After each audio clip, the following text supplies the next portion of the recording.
Jurnalistik UIN Sunan Gunung Jati berdiri sejak tahun 1998 dan terus berkembang sebagai wadah mahasiswa untuk berpikir kritis, peduli, serta berani bersuara. Melalui unit kegiatan jurnalistik, mereka mengasah keterampilan sekaligus belajar menghargai sejarah dan perjuangan menyuarakan kebenaran. Jurnalistik sendiri itu berdiri pada tanggal 21 Mei 1998. Awalnya tuh kita juga ilmu komunikasi konsentrasi jurnalistik kan ya fullnya. Jadi masih ada ranah ilmu komunikasinya juga, tapi jurnalistiknya juga ada gitu. Jurnalistik lahir bersamaan dengan ilmu komunikasi konsentrasi hubungan masyarakat. RSJ atau Riung Swanten Jurnalistik itu tuh membuat UKJ untuk musik gitu. Kalau misalkan kita punya bakat untuk punya musik gitu, pengen nyanyi atau yang berhubungan dengan musik atau nyanyi gitu ya, bisa ikut dengan RSJ gitu. STMJ Seni Tari Mahasiswa Jurnalistik. Kenapa? Karena khususnya gitu di acara jurnalistik pasti pembukanya salah satunya ada penampilan dari STMJ. Menurut aku tuh itu salah satu seni memperkenalkan budaya Indonesia gitu lewat situ kan. Dan menurut aku juga mereka penampilannya benar-benar bagus-bagus, kompak-kompak, dan sampai sekarang masih ada gitu. Jurnal Pos Media.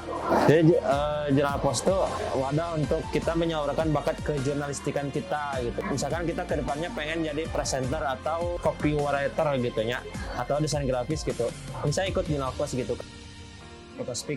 Photospeak itu bisa dibilang badan otonom, jadi bukan UKJ, yang dimana itu tuh untuk menyalurkan bakat-bakat terhadap fotografi, khususnya di bidang fotografi jurnalistik. Teater Pena. Teater Pena tuh penampilan teater gitu dari jurnalistik. Menurut aku kita sebagai jurnalistik tuh nggak selalu jadi seorang jurnalis gitu ya. Salah satu wadah dari UKJ jurnalistik yaitu Teater Pena, kita bisa juga loh jadi penampil entertainment gitu. Jadi nggak selamanya kita tetap di bidang jurnalis gitu. Salah satunya ya wadah dari UKJ jurnalistik sendiri gitu, Teater Pena. Budaya yang paling terasa di jurnalistik itu tentunya kekeluargaan. Jadi kalau dulu kita di sekolah, di SMA tuh kekeluargaan tuh bisa dibilang minim banget. Tapi di jurnalistik itu sendiri, kekeluargaan bisa kerasa banget. Entah itu seangkatan ataupun dengan ada tingkat. Apalagi dengan kakak tingkat itu tuh udah kerasa banget kekeluargaannya teman-teman. Jadi semuanya tuh kadang saling merhatiin, apalagi kalau lagi ada kegiatan tuh pasti mereka tuh perhatian banget sama kita kayak gitu. Jurnalistik itu punya ciri khas tersendiri ya. Bahkan kadang kalau kita ngelihat dari jauh aja, wah ini anak jurnalis pasti. Kenapa? Karena tentunya biasanya outfitnya nyentrik, terus rambutnya gondrong biasanya ya. Saling ngebantu di antara tugas aja sih, soalnya kan emang kita lingkupnya di kuliah ya gitu.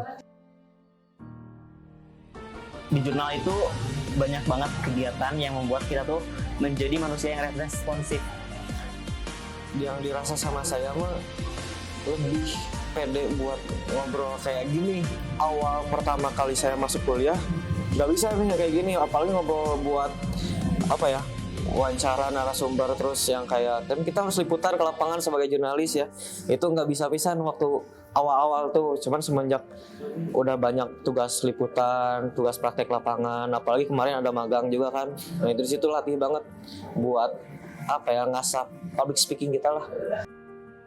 Saya adalah orang yang memiliki ketertarikan di fotografi sebelumnya, dan salah satu tokoh yang menginspirasi saya itu ada namanya Kang Bilal Nugraha. Itu juga sama pegiat fotografi. Saya melihat beliau dan kayaknya menyenangkan gitu bergabung di jurusan jurnalistik ini. Sebenarnya ada satu tokoh sih, Tirto Adi Suryo. Jadi dulu dia Bapak Pers Indonesia sih sebutannya. Saya juga taunya bukan dari non-fiksi atau artikel gitu, saya tahu dari novel Bumi Manusia. Tuh ngejelasin tentang tokoh Tirto Adi Suryo, namanya Mingke, tapi Mingke nggak tahu gitulah. Tokoh fiksi sebenarnya. Nah, dia banyak cukup ikut andil lah dalam dunia kejurnalistikan. Dalam surat kabar dulu namanya Medan Priai, itu asli ada di sejarahnya ya, sejarah pers Indonesia. Menurut saya kan sekarang serba digitalisasi.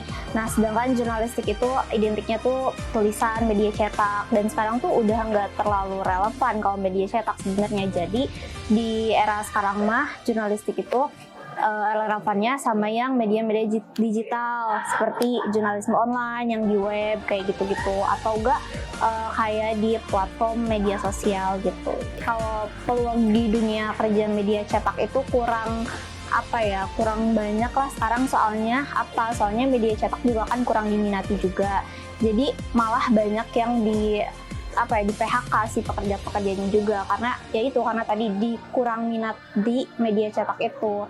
Makanya kalau di masa depan itu kayaknya semuanya akan digitalisasi lagi, balik lagi ke poin yang pertama tadi gitu.